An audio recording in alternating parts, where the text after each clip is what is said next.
Good morning students. Next हमारा gland हमने पढ़ा है गोनैड्स। तो गोनैड्स क्या है? हमारे सेक्स ऑर्गन्स होते हैं। फीमेल्स में अलग है और मेल्स में क्या है? अलग। तो मेल सेक्स ऑर्गन या हम कहें male gonad, male primary sex organ कौन सा होता है? टेस्टिस होता है, जो कहाँ पर प्रेजेंट है? स्कॉटल सैक में प्रेजेंट है, आउटसाइड द एब्डोमेन। मतलब हमारा जो विसरल रीजन है उसके बाहर प्रेजेंट होता है। उस एरिया को हम क्या बोलते हैं? स्कॉटल सैक बोलते हैं। तो testis are present outside the abdomen. ठीक है।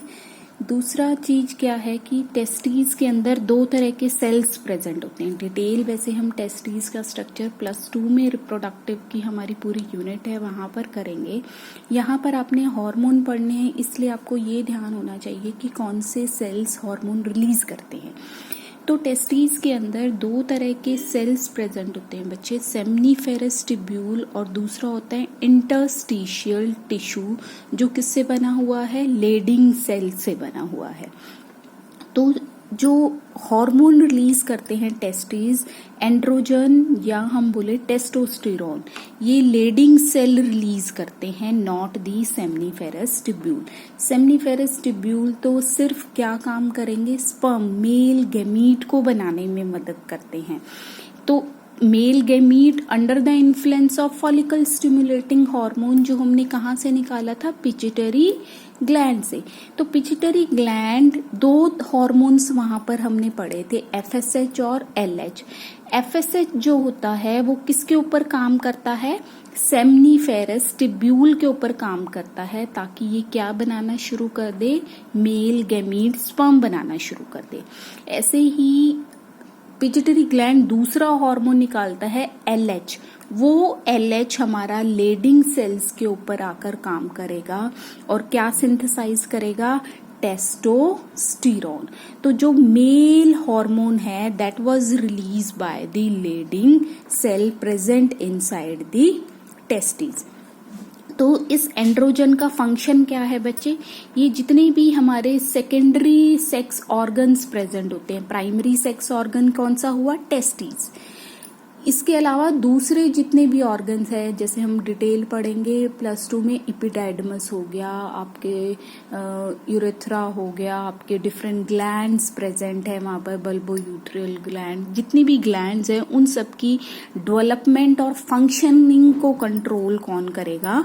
टेस्टोस्टेरोन। मतलब जो सेकेंडरी कैरेक्टर्स डेवलप होने शुरू हो जाते हैं मेल्स के अंदर, वो कौन कंट्रोल करता है? टेस्टोस्टेरोन। जैसे शोल्डर्स ब्रॉड होने लग जाते हैं, मस्कुलर ग्रोथ हो जाती है, फेशियल हेयर्स आ जाते हैं, एक्सिलरी हेयर्स एग्रेसिवनेस, जैसे लड़कों में बहुत गुस्सा देखा गया है और उनकी आवाज क्या है? भारी हो जाती है। तो ये सारे इफेक्ट्स किस वजह से हो रहे हैं? क्योंकि क्या रिलीज होना शुरू हो गया आफ्टर प्यूबरिटी? टेस्टोस्टेरोन। और क्या करेगा? सेमनीफेरस ट्यूब्यूल को इन्फ्लुएंस करेगा टू रिलीज दी स्पर्म। तो टेस्टिस का एक मेन हार्मोन है that was the testosterone, which was release by the Leydig cells. दूसरा जो गोनैड जो फीमेल्स के अंदर प्रेजेंट होता है उसे हम बोलते हैं ओवरी। ओवरी एब्डोमेन में ही, हमारा जो विसरल रीजन है वहीं पर प्रेजेंट होती है, but at the lower part, इसलिए हम उस पार्ट को क्या कहते हैं? एब्डोमेन। जहां पर हमारा पेल्विक गर्डल प्रेजेंट होता है वहीं पर हमारी पेयर ऑफ ओवरीज प्रेजेंट है। ऐसे ही जैसे टेस्टिस में दो सेल्स प्रेजेंट थे, ओवरी के अंदर भी दो तरह के सेल्स प्रेजेंट होते हैं, ओवेरियन फॉलिकल और दूसरा होता है स्ट्रोमल टिश्यू। जो ओवेरियन फॉलिकल है ये किस में रोल प्ले करेगा? एग बनाने में, या हम कहें फीमेल गैमीट बनाने में। लेकिन ओवरी के अंदर दो तरीके के हार्मोन रिलीज होते हैं। एक हार्मोन कौन रिलीज करेगा? ओवेरियन फॉलिकल, जिसका नाम क्या है? ईस्ट्रोजन। ईस्ट्रोजन सिंथेसाइज किसके थ्रू सिंथेसाइज हो रहा है? ओवेरियन फॉलिकल को, जो आगे जाकर क्या बनाएगा? एग, जिसे हम क्या बोलते हैं? फीमेल गैमीट बोलते हैं। ठीक है। ओवरी एक और हार्मोन निकालती है, प्रोजेस्टेरोन। प्रोजेस्टेरोन कैसे बनता है बच्चे, जैसे ही ओवेरियन फॉलिकल, अब ये एक ओवेरियन फॉलिकल नहीं होते, बहुत ज्यादा अमाउंट में ओवेरियन फॉलिकल प्रेजेंट होते हैं, लेकिन हर मंथ फीमेल के अंदर केवल एक ओवेरियन फॉलिकल एक्टिव हो जाता है, मतलब मैच्योर, बढ़ने लग जाता है, बढ़ेगा, उसमें चेंजेस होते हैं और फिर वो क्या बनाता है, एग। जैसे ही ओवेरियन फॉलिकल एग बना देगा, इसका जो बचा हुआ हिस्सा है ओवेरियन फॉलिकल का, वो एक येलोइश बॉडी में बदल जाता है, जिसे हम बोलते हैं कॉर्पस लूटियम। मतलब कॉर्पस लूटियम किससे बन रहा है, मैच्योर बड़े हुए ओवेरियन फॉलिकल से, जिसने क्या रिलीज कर दिया, एग बना लिया। अब जो बचा हुआ हिस्सा है वो किस में बदल गया, कॉर्पस लूटियम। ये कॉर्पस लूटियम क्या सिंथेसाइज करता है, प्रोजेस्टेरोन। प्रोजेस्टेरोन तो हर महीने फीमेल की बॉडी में ये चेंज हो रहा है, एग बनता है हर महीने कॉर्पस लूटियम बन रहा है, जिसकी वजह से क्या इंक्रीज हो जाता है फीमेल ब्लड में, प्रोजेस्टेरोन। प्रोजेस्टेरोन का अमाउंट क्या है, बढ़ जाएगा। मतलब हर महीने फीमेल की बॉडी किस चीज के लिए प्रिपेयर हो रही है, फॉर दी फर्टिलाइजेशन। तो प्रेगनेंसी, प्रोजेस्टेरोन को हम क्या है, प्रेगनेंसी हार्मोन भी बोलते हैं, क्योंकि जैसे ही फीमेल के बॉडी में एग की फर्टिलाइजेशन हो जाएगी तो प्रोजेस्टेरोन का लेवल कम नहीं होगा, ये हमेशा क्या रहेगा, हाई रहेगा। मतलब किस चीज को बनाए रखने के लिए, कि जो फर्टिलाइजेशन हुई है, जाइगोट बना है, वो मदर की बॉडी के साथ अटैच हो सके। जैसे ही अटैचमेंट हो जाती है, हम क्या बोलते हैं, फीमेल इज प्रेग्नेंट। तो प्रेगनेंसी हार्मोन कौन सा है आपका, प्रोजेस्टेरोन। तो दो हार्मोन रिलीज करता है ओवरी, ईस्ट्रोजन जो ओवेरियन फॉलिकल से बनता है और अलग अलग फंक्शंस परफॉर्म करता है, जैसे हमारा टेस्टोस्टेरोन कर रहा था, क्या, secondary sex organ, secondary sex characters को मेंटेन करने के लिए, मेमोरी ग्लैंड डेवलपमेंट के लिए। तो इन दोनों काम के लिए कौन सा हार्मोन है, ईस्ट्रोजन। दूसरा हार्मोन जो हम बात कर रहे हैं प्रोजेस्टेरोन, वो किससे बना है, ओवेरियन फॉलिकल जब मैच्योर हो जाती हैं, जिसमें से एग निकल गया, तो वो एक येलोइश बॉडी में बदल जाएगी, कॉर्पस लूटियम में, जो क्या सिंथेसाइज करेगा, प्रोजेस्टेरोन। तो कई बार क्वेश्चन आता है, प्रोजेस्टेरोन इज रिलीज्ड बाय, क्या आएगा, कॉर्पस लूटियम। ठीक है, तो ये तो हुए हमारे मेन एंडोक्राइन ग्लैंड्स। इसके अलावा हमारी बॉडी में बहुत सारे टिश्यूज हैं जो हार्मोन भी रिलीज करते हैं। अब हम उन टिश्यूज के बारे में बात करते हैं, नॉट अ कंप्लीट ऑर्गन। यहाँ पर हम बात करेंगे कि एक ऑर्गन का कौन सा टिश्यू रिलीज कर रहा है हार्मोन, और ये जितने भी हार्मोन रिलीज करेंगे उनका नेचर कैसा होगा बच्चे, पेप्टाइड हार्मोन होंगे ये सारे।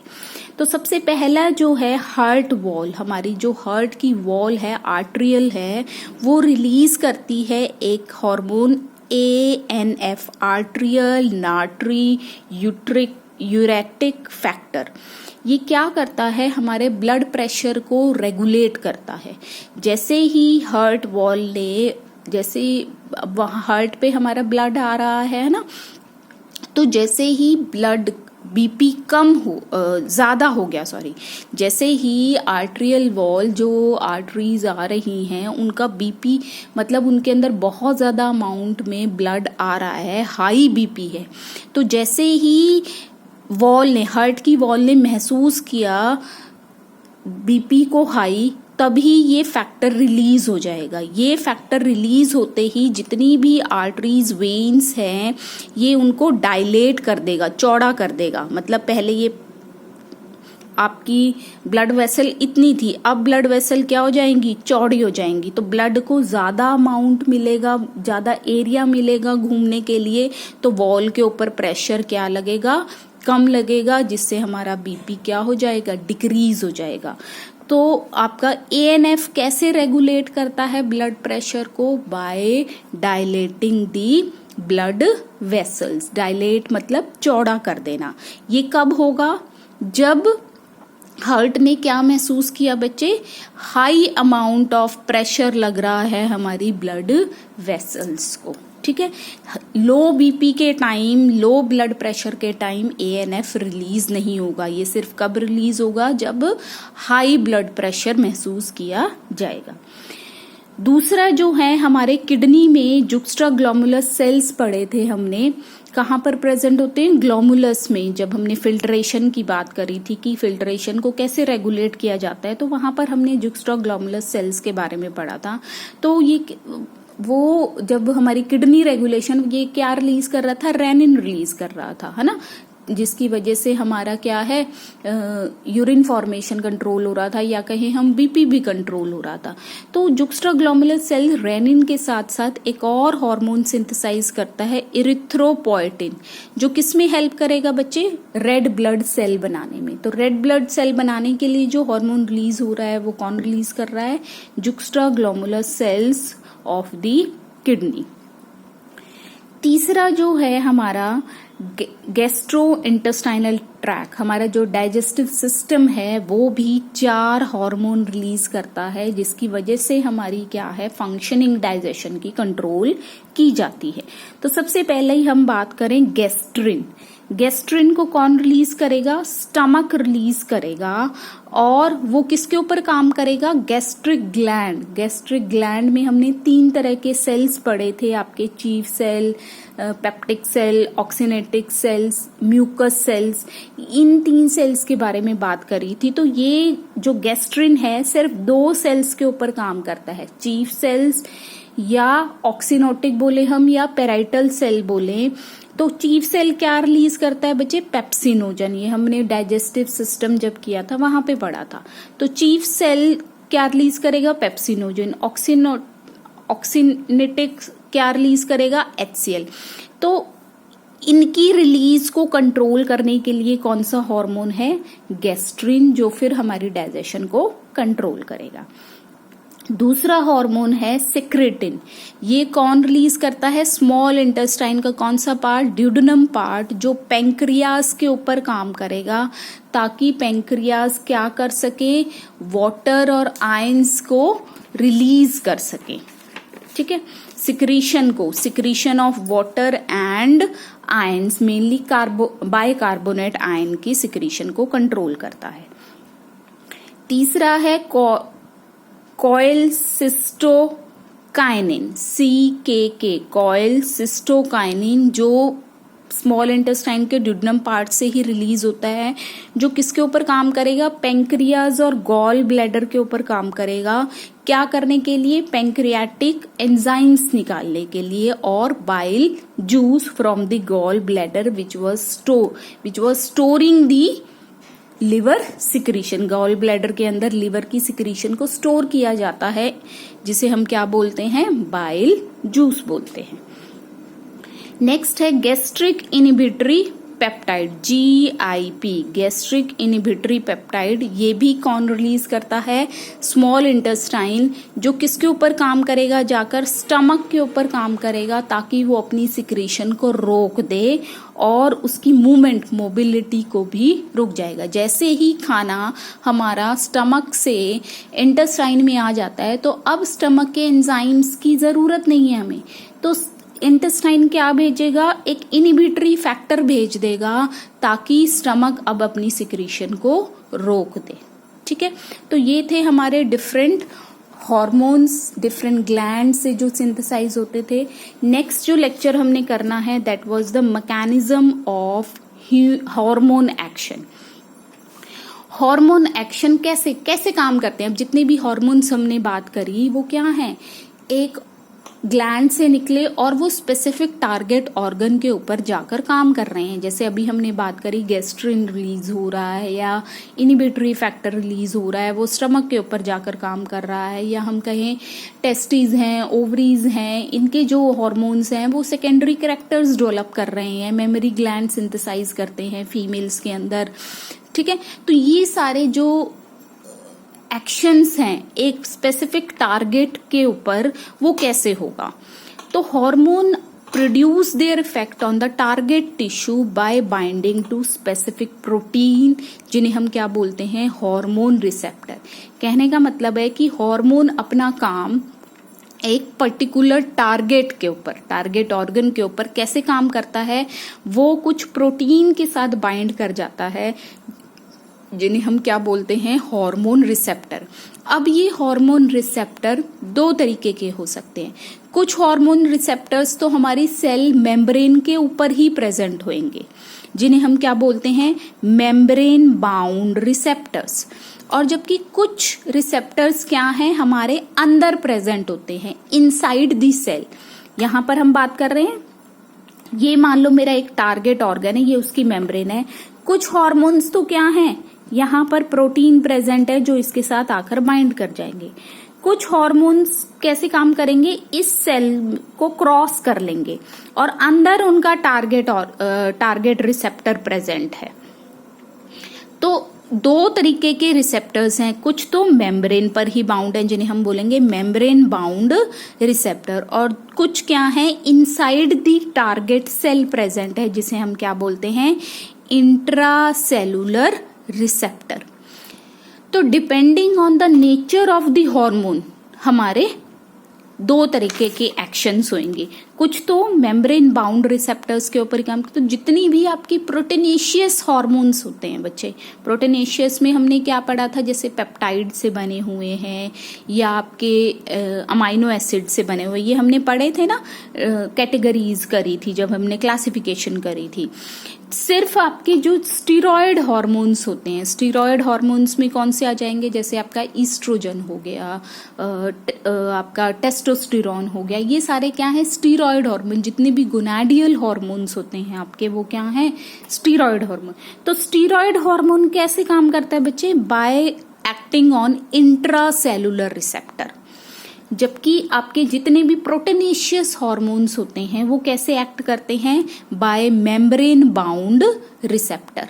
तो दो एक्शंस हम यहाँ पर पढ़ेंगे कि दो तरीके से हार्मोन काम कर रहा है। एक तो मेम्ब्रेन के साथ ही बाउंड हो जाता है, ठीक है, दूसरा क्या है, वो मेम्ब्रेन को क्रॉस करेगा। अब मेम्ब्रेन को कौन सी चीज क्रॉस कर सकती है, जो फैट सॉल्युबल हो, है ना। तो फैट सॉल्युबल कौन सा होगा, स्टीरॉयड, जो खुद ही फैट से बने हुए हैं, है ना। तो fat soluble hormone can cross या मोबिलाइज्ड अक्रॉस दी मेम्ब्रेन, वो मूव कर सकती है मेम्ब्रेन के क्रॉस। जबकि प्रोटीनेशियस जो आपके होते हैं वो सिर्फ क्या है, प्रोटीन के साथ ही बाइंड कर कर अंदर जा सकते हैं। तो जितनी भी मेम्ब्रेन बाउंड रिसेप्टर्स हैं वो किस चीज से बने हुए हैं, वो भी किससे बने होंगे, प्रोटीन से बने होंगे। तो दो तरह के एक्शंस हम देखेंगे, एक मेम्ब्रेन बाउंड रिसेप्टर और दूसरा होता है इंट्रासेलुलर रिसेप्टर। तो सबसे पहले हम बात करते हैं मेम्ब्रेन बाउंड रिसेप्टर्स की। मेम्ब्रेन बाउंड रिसेप्टर में हमने क्या देखा कि ये एक मेम्ब्रेन है, इसी पर एक रिसेप्टर प्रेजेंट है जिसके साथ क्या है, हमारा हार्मोन बाइंड करेगा। हार्मोन को हम फर्स्ट मैसेंजर भी बोलते हैं क्योंकि वो ही इंफॉर्मेशन लेकर आ रहा है।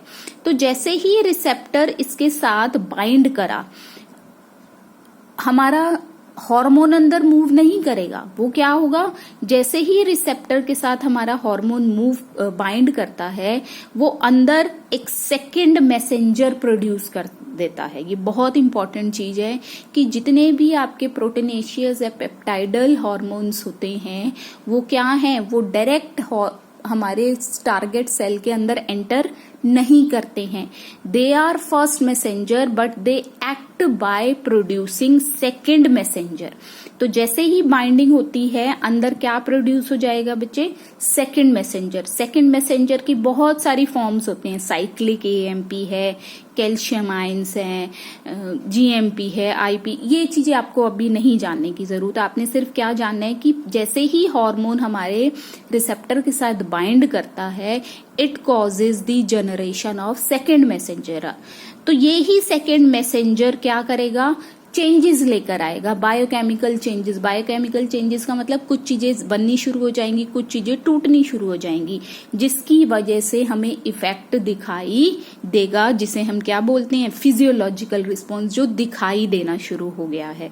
तो आपके जितने भी प्रोटीनेशियस हार्मोन्स हैं वो इस तरीके से काम करते हैं, बाय प्रोड्यूसिंग सेकेंड मैसेंजर। जबकि आपके जितने भी लिपिड सॉल्युबल हॉर्मोन्स हैं, स्टीरॉयड है, जैसे हमने ईस्ट्रोजन की बात करी थी या हम कहें टेस्टोस्टेरोन, ये क्या है, हमारे मेम्ब्रेन को क्रॉस कर लेंगे। जैसे मैं बात करूं, ईस्ट्रोजन है, ईस्ट्रोजन का जो टारगेट ऑर्गन है वो कौन है, यूट्राइन वॉल है, हमारी यूट्रस प्रिपेयर होनी शुरू हो जाती है। तो जैसे ही ईस्ट्रोजन ब्लड से मूव होकर यूट्रस की वॉल को पहुंचता है तो वहां पर कोई रिसेप्टर नहीं प्रेजेंट वॉल के ऊपर, वो क्या है, अंदर क्रॉस कर जाएगा। अंदर क्या प्रेजेंट है, आपका न्यूक्लियस प्रेजेंट है, न्यूक्लियस के अंदर उसका रिसेप्टर प्रेजेंट है। Hormone receptor complex is present inside nucleus. तो न्यूक्लियस के साथ आपके रिसेप्टर के साथ बाइंड करके, जो कहां पर प्रेजेंट है, न्यूक्लियस में। तो जैसे ही रिसेप्टर बाइंड हो जाएगा, जीनोम, आपका जो डीएनए है वहां पर, उस सेल का जो डीएनए है वो क्या है, स्पेसिफिक प्रोटीन बनाना शुरू कर देगा।